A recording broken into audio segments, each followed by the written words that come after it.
전투 여호와 니시에 대해서 함께 말씀을 나눠보겠습니다. 가나안을 향해 진군하던 이스라엘 백성은 르비딤에서 마실 물을 구하지 못해서 하나님을 원망하고 불평했습니다. 하나님께서는 모세에게 반석을 쳐서 물을 내시도록 하시고 그들의 목마름을 해결해 주셨습니다. 그러나 이스라엘 백성이 안도의 한숨을 내쉬기도 전에 또 다른 시련이 기다리고 있었습니다. 8절 말씀을 보겠습니다. 그때에 아말렉이 와서 이스라엘과 르비딤에서 싸우니라. 이렇게 기록하고 있습니다. 이 아말렉 족속은 누구일까요? 성경은 아말렉 족속을 다음과 같이 소개하고 있습니다. 창세기 36장 12절 말씀을 보겠습니다. 에서의 아들 엘리바스의 첫 딥나는 아말렉을 엘리바스에게서 낳았으니 이들은 에서의 아내 아다의 자손이며 이 아말렉 족속은 에서의 손자 아말렉의 후손으로서 장자권을 야곱에게 빼앗긴 사람들입니다. 그래서 늘 야곱의 후손들에 대한 미움과 증오심을 가지고 있었습니다. 성경의 역사는 형제 간의 갈등으로 점철되었다고 해도 과언이 아닙니다. 가인과 아벨, 이삭과 이스마엘, 에서와 야곱, 요셉과 그의 형제들의 경우가 그러합니다. 특히 광야 유랑 과정에서 이 아말렉은 이스라엘에 대한 하나님의 심판 도구로도 사용된 것을 성경을 통해서 볼 수 있습니다. 이 아말렉 족속이 이스라엘 백성이 자기들이 살고 있는 옆으로 지나간다는 소식을 듣고 이 기회를 놓칠세라 전쟁을 일으킨 것입니다. 아말렉은 전쟁에 능한 민족입니다. 아말렉이라는 이름 자체가 전쟁을 좋아하는 백성이라는 뜻이 있습니다. 그런데 이스라엘 백성은 아직 한 번도 전쟁을 경험해 보지 못한 사람들입니다. 따라서 아말렉과 이스라엘이 싸운다면 무기로나 전술로나 도저히 감당해낼 수 없는 그러한 대적들이었습니다. 그런 이스라엘 백성은 이 절박한 시련의 상황을 어떻게 극복했을까요? 이곳에서 여호수아가 처음으로 등장하고 있습니다. 여호수아가 누구인지는 전혀 소개되어 있지 않습니다. 그러나 모세 다음에 제2인자로 여기서부터 시작하여서 모세 오경 안에서 여호수아는 모세의 종자, 수종자로 자주 언급됩니다. 민수기 13장 8절과 16절에 따르면 여호수아는 처음에 호세아로 불리다가 가데스에서부터 모세가 여호수아란 이름으로 불렀다고 기록하고 있습니다. 모세는 여호수아에게 사람을 택하여서 아말렉과 싸우라고 했습니다. 그리고 자신은 하나님의 지팡이를 들고 산으로 올라갔습니다. 그런데 인간적 상식으로 보면 말도 안 되게 모세가 손을 올리면 이스라엘이 이기고 손을 내리면 아말렉이 이겼다고 오늘 본문 말씀이 전하고 있습니다. 이 말씀을 통해서 우리에게 주시는 교훈이 무엇인지 몇 가지로 살펴보도록 하겠습니다. 먼저 이 세상은 영적 전쟁터라는 사실입니다. 인간처럼 잔인하고 싸움을 좋아하는 동물은 없습니다. 지난 3000년의 인류 역사 속에 3300번의 전쟁이 있었다고 합니다. 그래서 인간의 역사는 전쟁의 역사다, 이렇게 말할 수 있습니다. 오늘 본문은 출애굽 이후에 이스라엘 백성이 치른 첫 전투로서 르비딤 전투라고 기록하고 있습니다.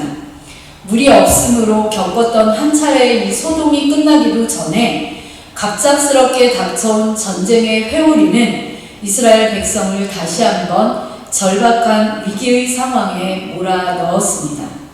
이처럼 가나안을 향해 가고 있던 이스라엘 자손들은 식량의 고갈로 인한 굶주림과 물이 없음으로 인한 목마름뿐만 아니라 막강한 대적자들과의 전쟁이라는 커다란 고통도 감수해야만 했습니다. 사실 전쟁은 이스라엘 백성이 가나안을 정복하고 그 땅을 차지하기 위해서는 필수적인 것이었고 결코 피할 수 없는 것이었습니다. 이스라엘 백성의 여정은 엄밀한 의미에서 전쟁을 위한 출전이고 진군이었습니다.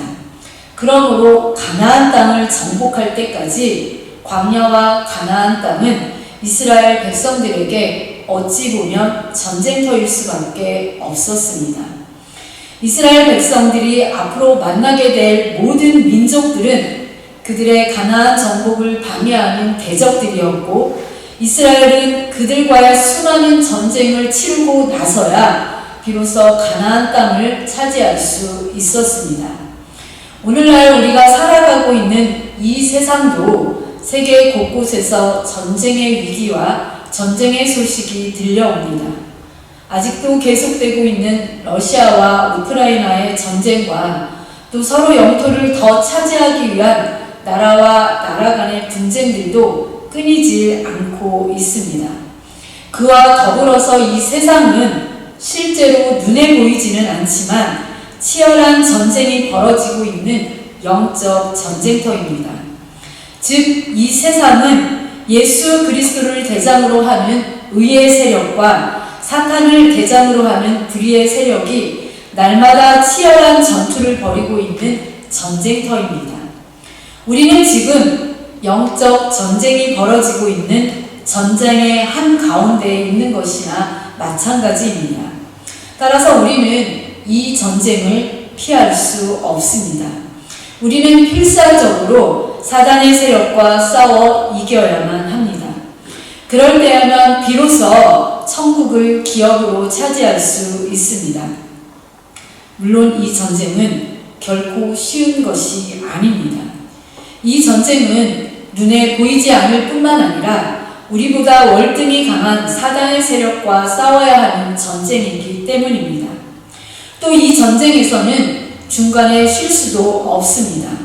이 전쟁은 이 세상의 전쟁과 달리 우리가 완전히 승리를 거두고 천국에 가는 그날까지 휴전도 없이 계속 수행해야만 하는 그야말로 피곤하고도 치열한 전투입니다.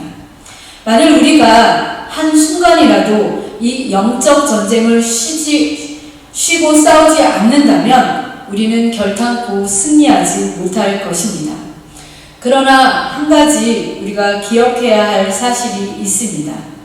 그것은 우리가 우리의 대장 되신 예수 그리스도를 의지하여서 이 전투를 수행하는 한 이 전쟁에 있어 우리의 승리는 반드시 보장되어 있다는 사실입니다. 그것은 우리의 대장이신 예수 그리스도께서 이미 이 세상을 이기셨기 때문입니다. 그러므로 우리는 비록 사단의 세력과의 영적 전쟁이 힘들고 어렵지만 우리의 생명이 다하는 그날까지 예수 그리스도를 의지하여서 이 전쟁에서 열심히 싸워 승리해야 합니다. 그러할 때 우리가 영적 전쟁을 다 마치고 천국에 들어가는 그날 만왕의 왕이신 하나님께서 우리의 머리에 승리의 면류관, 영광의 면류관을 씌워 주실 것입니다. 오늘 말씀으로 돌아와서 이스라엘 백성과 아말렉과의 전투 과정을 살펴보겠습니다. 어떻게 하면 전쟁에서 승리할 수 있습니까? 우리의 인간적인 상식이라면 상대방보다 더 좋은 신식의 무기, 더 많은 병사, 좋은 전술, 이런 것이 있어야 승리할 수 있습니다. 그런데 오늘 아말렉과의 전투에서는 어떻습니까? 여호수아는 모세의 명령대로 아말렉과 싸웠고 모세는 아론과 훌을 데리고 산 꼭대기로 올라갔습니다. 여기에 소개도 없이 훌이 등장합니다. 그는 누구일까요? 출애굽에서 훌은 딱 2번 오늘 본문과 출애굽기 24장 14절에 한 번 더 언급될 뿐 그 그 이상은 등장하지 않고 있습니다. 출애굽 당시 중요한 인물이었던 것은 분명한데 성경에 정확한 기록이 없습니다. 하지만 유대교 전승 요세푸스에 따르면 이 훌은 미리암의 남편으로 나타납니다. 여하튼 여호수아와 모세는 아말렉과의 전쟁에서 승리하기 위하여 각기 다른 역할을 하고 있습니다. 즉, 한 사람은 전쟁터에서 피를 흘려가며 싸우기 위해서 나아갔고, 또 한 사람은 하나님의 도우심을 구하기 위하여 동력자들과 함께 산 꼭대기로 올라간 것입니다. 기도와 실천이 병행될 때에 전쟁에서 승리할 수 있음을 보여주는 장면입니다. 이러한 장면은 하나님께서 맡기신 사명을 수행해야 하는 우리 성도들에게도 커다란 교훈을 줍니다. 그것은 하나님의 일을 수행함에 있어 하나님의 도우심을 구하는 기도와 더불어 삶의 현장에서의 실천을 항상 병행해야만 한다는 사실을 보여주는 것입니다. 그렇습니다. 기도와 실천이 병행될 때에만 우리는 하나님의 일을 온전히 이루어 나갈 수 있습니다. 사도 바울을 생각해 보십시오. 그는 다메섹 도상에서 예수 그리스도를 만난 이후에 자신의 전 생애를 복음을 전하는 일에 바쳤습니다. 그는 구원의 복음을 전하기 위하여 각처를 돌아다니며 하나님의 말씀을 증거하고 가르치는 역동적인 삶을 살았습니다. 그러면서도 그는 한편으로는 기도하기를 쉬지 않았고, 또한 다른 사람들에게 자신의 사역을 위한 기도를 요청하기를 게을리하지 않았습니다. 만약 그가 기도하지 않았거나 기도만 하고 나가서 전하지 않았다면 그의 사역은 결코 성공할 수 없었을 것입니다. 이처럼 기도와 실천은 하나님께서 우리에게 맡기신 사명을 이루기 위해서 꼭 있어야만 하는 중대한 요소입니다. 그럼에도 불구하고 오늘날 많은 성도들이 이 기도와 실천에 대한 평형 감각을 잃어버린 채 살아가고 있습니다.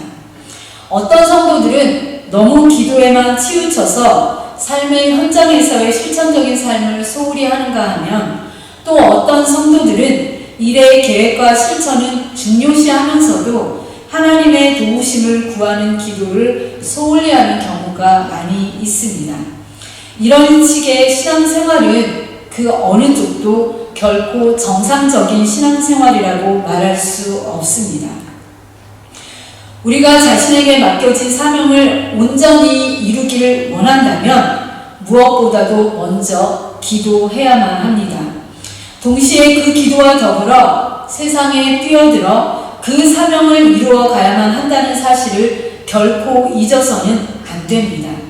하나님의 사명은 오직 기도와 실천이 함께 병행될 때 드디어 온전히 이룰 수 있기 때문입니다. 또한 오늘 본문은 두 번째로 성도가 협력할 때에 영적 전쟁에서 승리할 수 있음을 보여주고 있습니다. 본문 11절에서 12절 말씀을 보겠습니다. 모세가 손을 들면 이스라엘 백성이 이기고 손을 내리면 아말렉이 이기더니 모세의 팔이 피곤하매 그들이 돌을 가져다가 모세의 아래에 놓아 그가 그 위에 앉게 하고 아론과 훌이 한 사람은 이쪽에서 한 사람은 저쪽에서 모세의 손을 붙들어 올렸더니 그 손이 해가 지도록 내려오지 아니한지라. 아말렉과의 전쟁은 특별한 전쟁이었습니다. 바로 11절 말씀이 그 증거인데, 모세가 손을 들면 이스라엘이 이기고 손을 내리면 아말렉이 이겼습니다.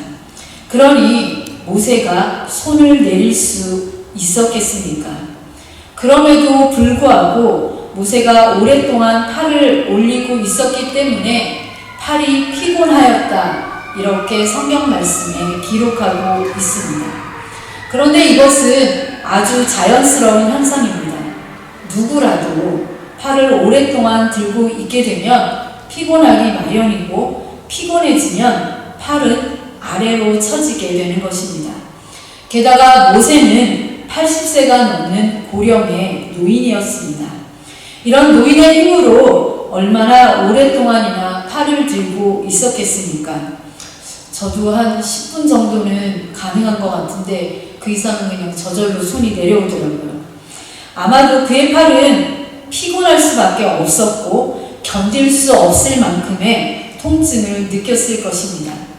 그럼에도 불구하고 그가 계속해서 손을 들고 있을 수밖에 없었던 것은 오직 이스라엘 백성들의 승리가 자신에게 달려있다는 막중한 책임감 때문이었습니다. 사실 어찌 보면 전쟁에서 칼을 휘두르며 싸우고 있는 여호수아보다도 더욱 힘겨운 싸움을 벌이고 있었던 사람은 바로 모세다, 이렇게 말할 수 있을 것입니다. 하지만 모세가 팔을 드는 것도 한계가 있었습니다. 그는 더 이상 팔을 들 수 없는 지경에 이를 것입니다. 그리고 그렇게 되면 이스라엘은 아말렉과의 전쟁에서 질 것이 뻔했습니다. 그런데 지친 모세에게 도움의 손길들이 있었습니다. 즉 모세의 고통을 눈치챈 아론과 훌이 돌을 가져다가 모세를 앉히고 그의 두 팔을 잡아 올린 것입니다. 그림을 한번 보여주시겠습니다. 그리하여서 이제 모세는 계속해서 손을 들고 있을 수 있고 그로 인해서 이스라엘은 아말렉과의 전쟁에서 승리할 수 있었습니다. 성도의 협력의 중요성은 바로 여기에 있는 것을 보여줍니다. 혼자로서는 너무나 힘들어서 감당할 수 없는 일일지라도 성도가 서로 도와 힘을 합한다면 그 일을 능히 감당할 수 있음을 보여주는 본문이 오늘 성경 말씀입니다. 아말렉과의 전쟁에서 승리한 후 모세는 어떻게 했는지 살펴보겠습니다. 15절 말씀 함께 읽겠습니다. 시작. 모세가 제단을 쌓고 그 이름을 여호와 니시라 하고, 모세는 단을 쌓고 그 이름을 여호와 니시라고 하였습니다. 여호와 니시란 여호와는 나의 깃발 또는 여호와는 나의 승리, 이러한 뜻입니다. 산 아래에 있었던 이스라엘 백성들은 그들이 전쟁에서 어떻게 이겼는지 잘 알지 못했지만 모세는 아말렉과의 치열한 전쟁에서 승리케 해주신 분이 바로 하나님이심을 너무나 잘 알았습니다. 그 현장에 있었던 아론과 훌도 그 승리의 원인을 잘 알았습니다. 그래서 여호와 니시, 이렇게 고백한 것입니다. 하나님이 승리케 하셨다라는 뜻입니다. 여호와 니시, 이는 여호와는 우리의 영도자, 이러한 뜻이기도 합니다. 바로 여기 하나님이 함께 계신다, 이러한 의미를 품고 있습니다. 이스라엘 백성은 깃발을 높이 달아서 다시는 아말렉이 침략하지 못하도록 했다고 오늘 말씀이 기록하고 있습니다. 하나님께서 함께 하신다는 증거의 깃발을 펄럭여서 그 누구도 감히 쳐들어오지 못하도록 하게 했다는 말씀입니다. 누구든지 우리를 넘보았다가는 아말렉과 같이 될 것이라는 뜻입니다. 삼국지에 보면 장수마다 깃발이 있었습니다. 그리고 그 깃발을 장수가 거하는 성문에 꽂아 두었습니다. 그러면 그 장수가 위대한 장수일수록 그 어떠한 세력도 그 깃발이 꽂혀 있는 동안은 넘보지 못했습니다. 이순신 장군이 죽을 때도 장수기를 내리지 못하게 한 이유도 왜군들이 감히 깔보고 덤비지 못하게 하기 위해서였습니다. 여호와 니시의 이 깃발은 적군이 감히 접근하지 못하는 장수 깃발이 되었습니다. 여러분의 가정에도 여호와 니시의 깃발이 펄럭이기를 바랍니다. 여러분의 안방에도 여호와 니시의 깃발이 펄럭이기를 바랍니다. 여러분의 직장과 사업체에도 여호와 니시의 깃발이 펄럭일 수 있기를 바라봅니다. 여호와 니시, 이것은 또한 예수 그리스도 자신의 승리, 그리고 예수 그리스도 교회의 승리를 알려주는 예표입니다. 산 꼭대기 높은 곳에 올라가 하늘을 향하여 두 팔을 높이 들고 있는 모세의 모습을 생각해 보십시오. 바로 인류의 죄를 속하기 위하여서 저 겟세마네 동산에 올라가서 땀방울이 핏방울이 되도록 하나님 아버지께 기도하던 예수 그리스도의 모습을 연상하게 합니다. 또한 그것은 저 십자가 나무 형틀에 높이 달려서 아버지여 저들의 죄를 사하여 주옵소서 이렇게 부르짖던 예수 그리스도의 모습을 생각나게 해 줍니다. 그 주님께서는 지금도 하늘 보좌 우편에서 우리의 승리를 위하여 친히 간구하고 계시고 있습니다. 로마서 8장 37절 말씀을 함께 읽겠습니다. 시작. 누가 정죄하리요? 죽으실 뿐 아니라 다시 살아나신 이는 그리스도 예수시니 그는 하나님 우편에 계신 자요 우리를 위하여 간구하시는 자십니다. 이렇게 말씀하고 있습니다. 히브리서 7장 24절 25절 말씀도 함께 읽겠습니다. 시작. 예수는 영원히 계심으로 그 제사 직분도 갈리지 아니하나니 그러므로 자기를 힘입어 하나님께 나아가는 자들을 온전히 구원하실 수 있으니 이는 그가 항상 살아서 저희를 위하여 간구하심이니라. 이렇게 간구하고 계시는 예수 그리스도가 우리의 구원자이십니다. 우리의 주님이십니다. 이제 말씀을 정리하려고 합니다. 여호와 니시란 여호와는 나의 깃발 또는 여호와는 나의 승리라는 뜻이라고 이미 말씀드렸습니다. 모세의 이 고백처럼 이스라엘 백성이 하나님을 의지하여서 하나님의 힘과 능력으로 싸울 때는 항상 승리할 수 있었습니다. 가나안에서 가장 강력한 성읍이었던 여리고를 무너뜨릴 때에 그들은 온전히 하나님만 의지하였고 순종함으로 화살 한 방 날리지 않고 칼 한 번 휘두르지 않고 대승리를 거둘 수 있었습니다. 이와 마찬가지로 사단의 세력과의 치열한 영적 전쟁을 치르면서 광야와 같은 이 세상을 지나 영원한 안식에 들어가야 할 우리 성도들 역시 참된 비결은 예수 그리스도 그분의 십자가를 붙들고 자신의 군기로 삼을 때에 바로 대장이신 예수 그리스도의 도우심을 힘입어서 우리는 승리할 수 있습니다. 우리 모두 날마다 우리의 깃발이신 예수 그리스도로 말미암아 승리하는 우리 모든 성도들이 되시기를 간절히 소원합니다. 다 함께 기도하시겠습니다. 이 시간 함께 기도하실 때 우리도 이런 이 세상에서 영적 전쟁에서 승리할 수 있도록 예수 그리스도의 깃발을 높이 붙잡고